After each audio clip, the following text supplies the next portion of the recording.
Good afternoon. This is FactWire News with your afternoon update for April 10th, 2026. Just the facts, no opinion. Leading developments this afternoon. International calls for de-escalation are growing after yesterday's Israeli strikes in Lebanon.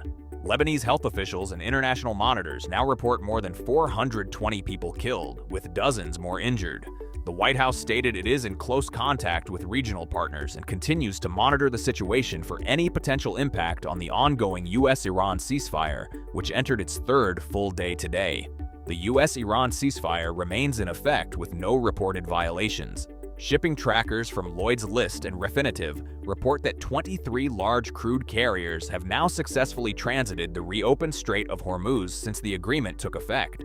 U.S. Central Command confirmed there has been no hostile naval activity or interference with commercial shipping in the past 60 hours. Both the White House and Iranian officials stated that the ceasefire continues to hold contingent on full compliance with the reopening of the waterway and the cessation of attacks on commercial vessels. Oil prices have eased further in afternoon trading. West Texas Intermediate crude is currently at $106.50 per barrel, down more than $9 from Tuesday's peak above $116. Brent crude is trading at $108.10. The Energy Information Administration noted in its midday briefing that the potential return of up to 2.5 million barrels per day of Iranian supply is continuing to weigh on prices as tanker traffic normalizes without interruption.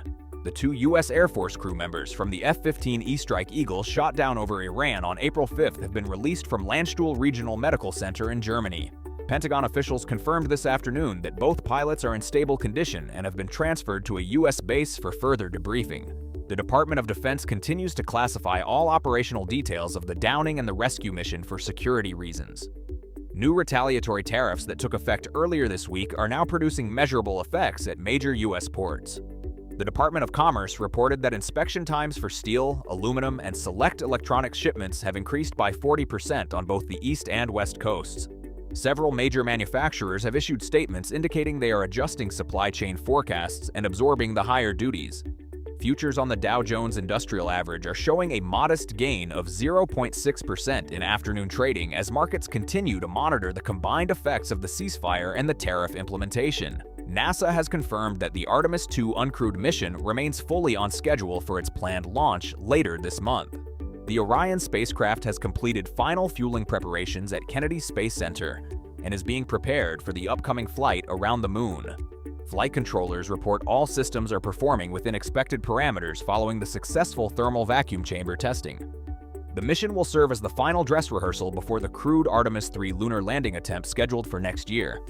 In additional news, the Wisconsin Supreme Court issued a preliminary ruling this morning in the case involving state legislative district maps. Court officials confirmed the hearing concluded as planned, and a final decision is expected within the next 30 days. Separately, the Transportation Security Administration reported that Easter weekend travel volumes have now concluded with record numbers, more than 2.8 million passengers screened at U.S. airports on Friday alone.